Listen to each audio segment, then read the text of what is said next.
বন্ধুরা, সবাইকে জানাই শুভ নববর্ষের শুভেচ্ছা ও অভিনন্দন। বড়দেরকে প্রণাম ও ছোটদেরকে ভালোবাসা জানাই। দেখতে দেখতে চলে গেল আরেকটি বছর। কামনা করি নতুন বছর যাতে সবার ভালো যায়। আমরা বাঙালিদের নববর্ষ মানেই ভালো মন্দ খাওয়া দাওয়া। তো আজকের ভিডিওতে থাকবে সারাদিন আমি কী কী করলাম, কী কী রান্না বান্না হলো, খাওয়া দাওয়া হলো, এসব কিছুই থাকবে। তো শুরু করি, ভিডিওটা দেখতে থাকো। এদিকে আমি মাছের তেলটা আগেই ভেজে নিয়েছি, তো এখন মাছটা ভেজে নিচ্ছি। তো আর ওইদিকে আমি বসিয়েছিলাম কেরালা ভাজি, একসাথে বসিয়েছি। আর এইটাতে বসিয়েছি মাছ ভাজি। তো মাছটা প্রায় ভাজা হয়েই গেছে, আর কিছুক্ষণ পর ভালোভাবে হয়ে যাবে, তারপর নামিয়ে নিব। আর এইদিকে কেরালা ভাজাটাও আমি ভালোভাবে নেড়ে একটুখানি তেল দিয়ে একটু ভাজা হওয়ার জন্য দিয়ে দিয়েছি আলাদা আলাদা করে। এদিকে মাছ ভাজছি।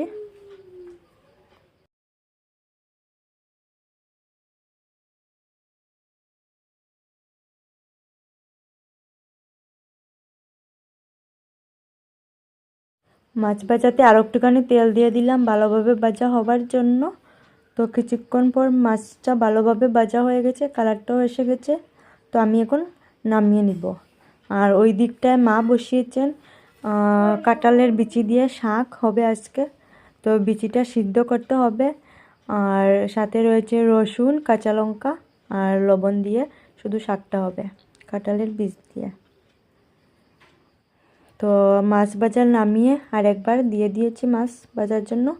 আর এদিকে শাকটা কুচি কুচি করে কাটতে হবে, তো এসব আমি পারি না শাক কুচি কুচি করতে কাটতে। তো মা কাটে বসিয়েছেন, এদিকে শাকটা দিয়ে দিচ্ছেন।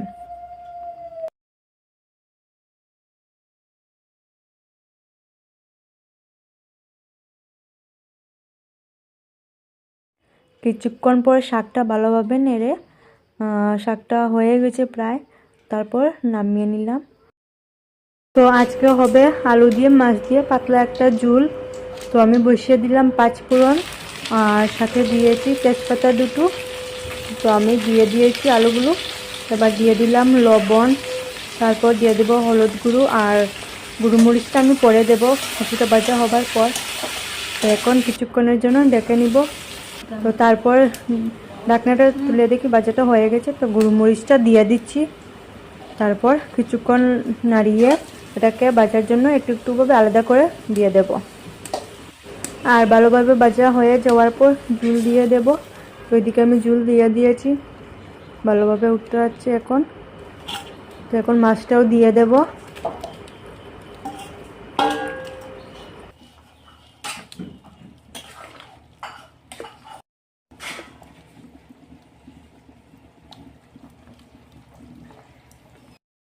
এদিকে ঝোলটাও হয়ে গেছে, আলু দিয়ে মাছ দিয়ে পাতলা একটা ঝোল। খাওয়া দাওয়ার পর রাঙ্গা দিদির বাড়ি এসে পড়লাম। তো খাওয়া দাওয়ার ভিডিওটা আমি করতে পারিনি। তো রাঙ্গা দিদির বাড়িতে আজকে পিঠে হবে, পুলি পিঠে। তো আমি চলে এসেছি। তো উনি একা তো সব পারবেন না, তো আমাকে বলেন আসার জন্য, তো আমিও এসেছি। তো লেগে পড়লাম পুলি পিঠে বানানোর জন্য। আর ওইদিকে রাঙ্গা দিদি নারিকেলটা বাচ্চান তেলের মধ্যে। তো এইদিকে আমি লেগে পড়লাম।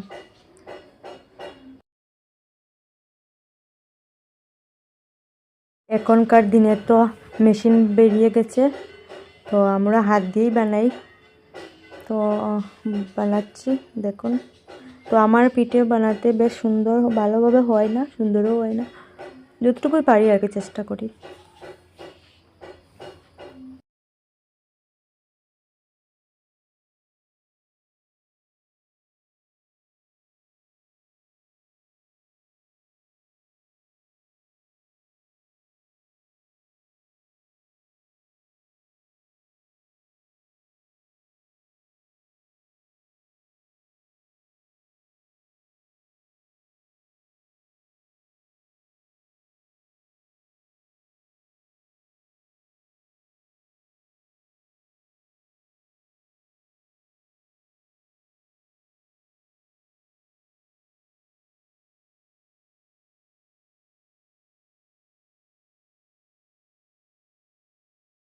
আর এইদিকে রাঙ্গা দিদির নারিকেলটা ভাজা শেষ হয়ে গেছে, তো আমাকে এনে দিয়েছেন।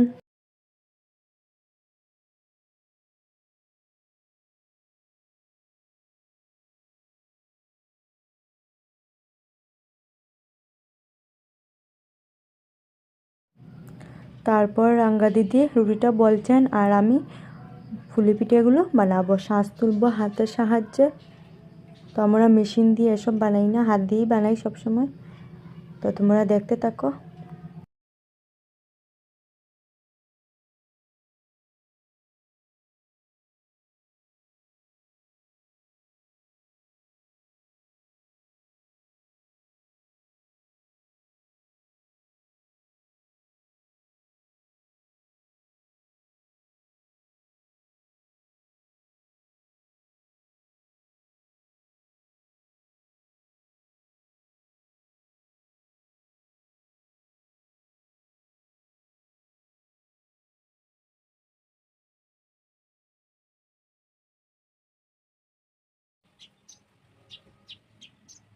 এদিকে রাঙ্গাদির কাজ শেষ, শুধু আমি এখন ওগুলো শ্বাস তুলছি।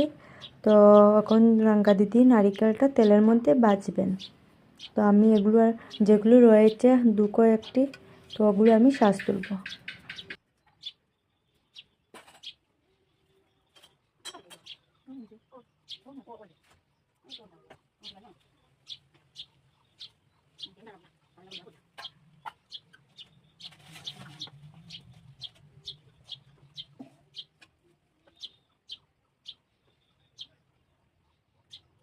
এইদিকে আমার পুলি পিঠে শ্বাস তোলা শেষ হয়ে গেছে।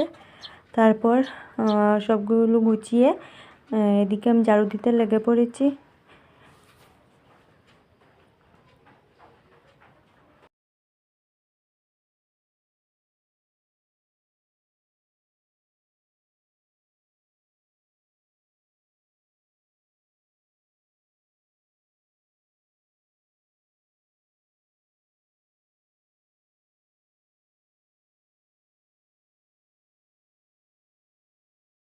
এইদিকে রাঙ্গাদি পিঠেগুলো বাচ্চান তেলের মধ্যে। কতগুলো হয়েছে? এই 40টার মতো হবে, বেশি না, অল্পই ভালো। আমি এত বেশ ভালোবাসি না ফুল পিঠেগুলো। পিঠে একদম আমি খাই না বললেই সারে, খুব কম আর কি, খাই না নাই। এইদিকে পিঠে বানানো শেষ। তারপর নারিকেল দিয়ে চা আর সাথে পিঠে। তো নারিকেল দিয়ে চা কিভাবে বানিয়েছেন ওইটা অন্য একদিন বানিয়ে দেখাবো তোমাদেরকে। তো এবার খেয়ে দেখলাম, ভালোই হয়েছে, খুব টেস্টি হয়েছে চাটা, নারিকেল দিয়ে চা। তারপর এদিকে বৃষ্টি চলে এসেছে, সারাদিন খুব গরম দিয়েছে আর এখন বৃষ্টি চলে এসেছে। তো আজকের ভিডিওটা বাড়াচ্ছি না, নববর্ষের দিনে সবাই ভালো থেকো, আগামী দিনেও ভালো থেকো, সবাই সুস্থ থাকো। তো দেখা হচ্ছে পরের ভিডিওতে, বাই বাই।